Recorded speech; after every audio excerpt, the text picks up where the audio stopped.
Well, this morning, former Park Tudor basketball coach Kyle Cox set to plead guilty to charges he coerced a 15-year-old female student. And now it's up to a judge to decide whether or not to accept Cox's plea. We've got Chris Kirshner live outside the federal courthouse. She's got more on that plea deal. Morning, Chris. Yeah, good morning, Scott. It will be a judge at this federal courthouse who will make the decision to accept that plea agreement of the former Park Tudor basketball coach. That will happen sometime this afternoon, and then perhaps everyone can start to put this case to rest. This was one that certainly shocked the Park Tudor community. This coach accused of having an inappropriate relationship with a 15-year-old student, sending sexually explicit messages, persuading her to do the same.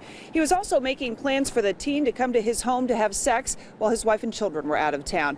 It was the father of that girl who discovered those texts and reported it to the school. Now, according to the terms of this plea agreement, Cox would plead guilty to coercion and enticement, federal charges. He would pay restitution to the victim. He would also have to register as a sex offender and would be under a supervised release once he served time in prison. And this is what the prosecution said about it. They said to date, the defendant has demonstrated a recognition and affirmative acceptance of personal responsibility for his criminal conduct. Now, also part of this plea agreement, the prosecution is not to ask for more than 14-year prison sentence. The defense can't ask for less than 10 years. Now, the judge will be able to decide between those parameters or maybe even decide on a lengthier prison term. However, I should mention, Scott, the sentencing will not take place today. This is just to determine whether the judge accepts this guilty plea, and that's to take place later this afternoon. We'll certainly be following it.